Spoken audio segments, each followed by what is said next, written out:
کہ ایک خواتین سے یہ حکومت اس طرح خوفزدہ ہے، خاص کر پنجاب حکومت، کیونکہ خاتون کی حکومت اور خاتون ہی خاتون سے خوفزدہ ہے۔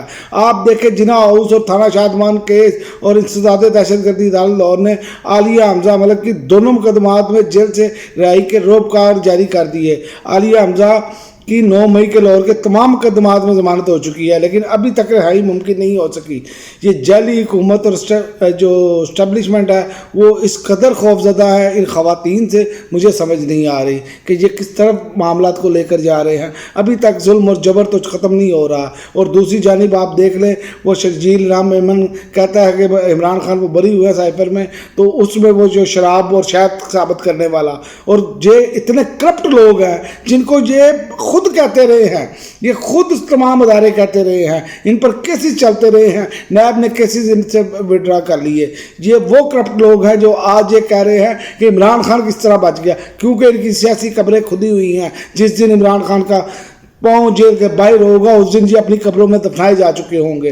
اور دوسری خبر یہ ہے کہ وزیر اعلیٰ پنجاب نے کہا ہے کہ جو گندم ہم خریدتے تھے اس بار نہیں خریدی، یہ فخریہ بیان کر رہے ہیں، اور ہم نے پنجاب کا پیسہ ضائع ہونے سے بچایا۔ اس وجہ سے روٹی کی قیمت نیچے ہے، بہت سال بعد مہنگائی کم ہو رہی ہے، ہم نے 3 ماہ میں مہنگائی کم کر کے دکھائی۔ یہ مہنگائی انہوں نے کم کی ہے جناب۔ پورا جو کاشتکار ہے وہ رو رہا ہے، آہیں بھر رہا ہے۔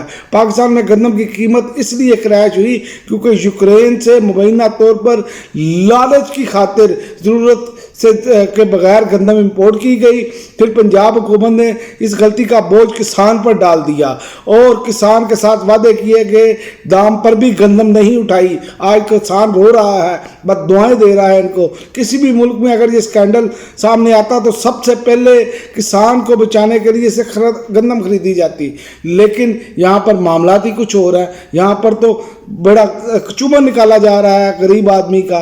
یہ ہمارے معاملات بن چکے ہیں۔ حکمرانوں کی کرپشن جو ہے وہ سامنے ہے آپ کے، لیکن اس کو چھپایا جا رہا ہے۔ اس کا ادراک کرنا ضروری ہے۔ کسی ملک میں سپورٹ پرائز کا نہ بھی ہونا، اور ایسے مواقع وہ اپنے کسان کی ایسے مواقع پہ اپنے کسان کی مدد کی جاتی ہے، اپنے لوگوں کی مدد کی جاتی ہے، اور اسے بلا ضرورت گندم امپورٹ کرنے والے کا احتساب ہونا چاہیے۔ کیوں کی؟ لیکن ان کو کلین چٹ مل گئی، باقی لوگوں کو آپ نے پھٹے پہ ڈال دیا۔ تو یہ تو ہمارے ملک میں ہوا ہے، تو اس پر یہ فخریہ بیان کر رہے ہیں۔ اس کی وجہ کیا ہے؟ اس کی وجہ یہ ہے کہ یہ عوام کے ووٹوں سے نہیں آئے، ان کو زبردستی لا کر مسلط کر دیا گیا ہے۔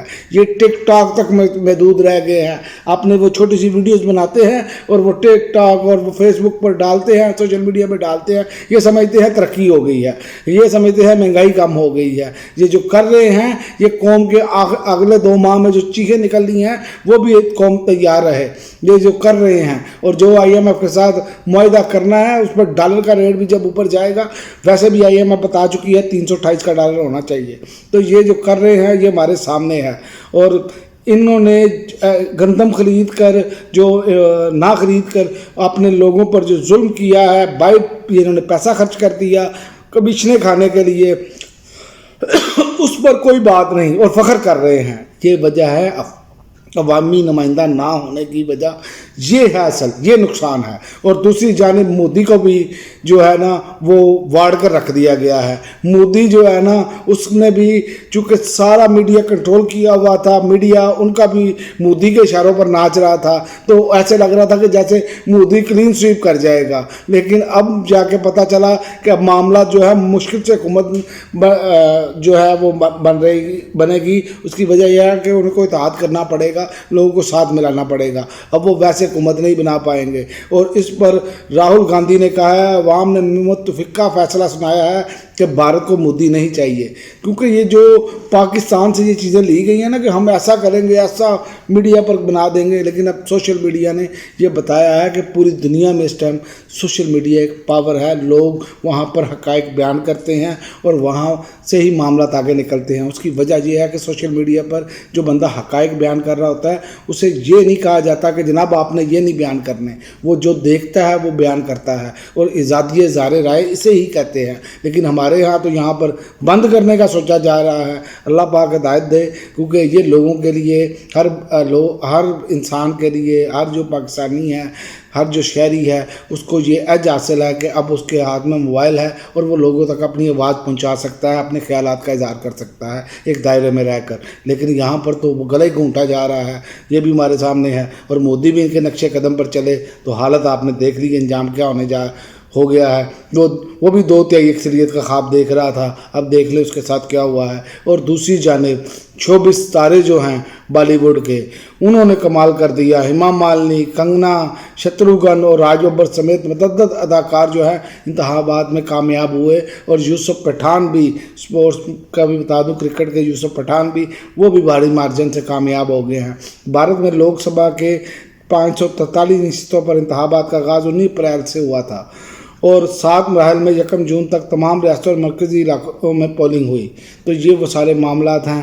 تو یہاں پر 24 ستارے اور کرکٹ سٹار بھی یوسف پٹھان وہ بھی جیت گئے، لیکن مودی جو بڑکے مار رہے تھے ان کو ان کی عوام نے آڑے ہاتھوں لیا، کیونکہ خالی بڑکوں سے کام نہیں چلے گا۔ بے شک انہوں نے اب بھارت کے لیے کام کیا، لیکن انہوں نے جو اقلیتوں کے ساتھ سلوک کیا وہ بھی یہ سب کے سامنے ہے۔ جو اقلیتوں کے گرد گھیرا تنگ کیے رکھا، یہ بھی سب کے سامنے ہے۔ اتنا بندے کو بے رحم نہیں ہونا چاہیے کہ جب پھر عوام کی باری آئے تو پھر عوام اپنی ووٹ کی طاقت کے ذریعے سے نشان عبرت بناتے ہیں، جیسے کہ یہاں پر فارم 47 والوں کو بنایا ہوا ہے، کیونکہ حکومت میں تو بیٹھے ہیں لیکن چلا نہیں پا رہے، سمجھ نہیں آ رہی، ڈرائیونگ سیٹ پر تو بٹھا دیا گیا ہے لیکن ڈرائیونگ کرنی نہیں آ رہی، اور خوف زدہ ہیں، خواتین سے بھی خوف زدہ ہیں، ہر شخص سے خوف زدہ ہیں، اور سب سے بڑھ کر عمران خان سے اتنا خوف زدہ ہے کہ عمران خان کا قد اب اتنا بڑھ چکا ہے کہ یہ اب سیاسی بونے لگتے ہیں عمران خان کے سامنے۔ یہی وجہ ہے کہ ان کو تکلیف جو ہے نا بغض عمران اور بغض عمران کر کے، عمران خان کر کے انہوں نے عمران خان کو اتنا بڑا بنا دیا ہے کہ اب یہ ان کے سامنے یہ بالکل صفر ہیں، اور نہ ہی یہ آگے بڑھ سکتے ہیں، کیونکہ یہ اب ہر کام بغض میں اور انتقام میں وہ کر رہے ہیں جس سے عوام کو بھی نقصان ہو رہا ہے، اس ملک کو بھی نقصان ہو رہا ہے، اور یہ اپنا بھی نقصان کر رہے ہیں۔ یہ بھی میں آپ کو بتاؤں، یہ اپنا بھی نقصان کر رہے ہیں، لیکن اس کا نقصان عمران خان کو نہیں ہو رہا۔ سیاسی طور پر عمران خان کا قد اتنا بڑا بنا دیا گیا ہے کہ اب یہ اس عمران خان کا مقابلہ نہیں کر سکتے، جو کہ اسٹیبلشمنٹ کو ملا کر بھی یہ اس ٹائم یہ عمران خان کے سامنے زیرو ہو چکے ہیں۔ اب دیکھتے ہیں آئندہ آنے والے دنوں میں مخصوص نشستیں ملتی ہیں کہ نہیں ملتی، لیکن جسٹس منیب اختر انہوں نے بھی جو ہے وہ سوالات اٹھائے، اس سے پہلے اطہر من اللہ صاحب نے بھی سوالات اٹھائے، لیکن قاضی صاحب دیکھتے ہیں، کیونکہ انہوں نے اپنا 2/3 اکثریت جو اس ٹائم خبریں گردش کر رہی ہیں وہ حکومت کو دلوانی ہے یہ مخصوص نشستیں دے کر، تاکہ ان کی ایکسٹینشن کا معاملہ بن سکے۔ دیکھتے ہیں وہ ایسا کرتے ہیں کہ نہیں کرتے، اس کو ترجیح دیتے ہیں یا آئین اور قانون کو۔ اب تک کے لیے ناظرین اتنا ہی، اجازت دیجیے، اللہ حافظ۔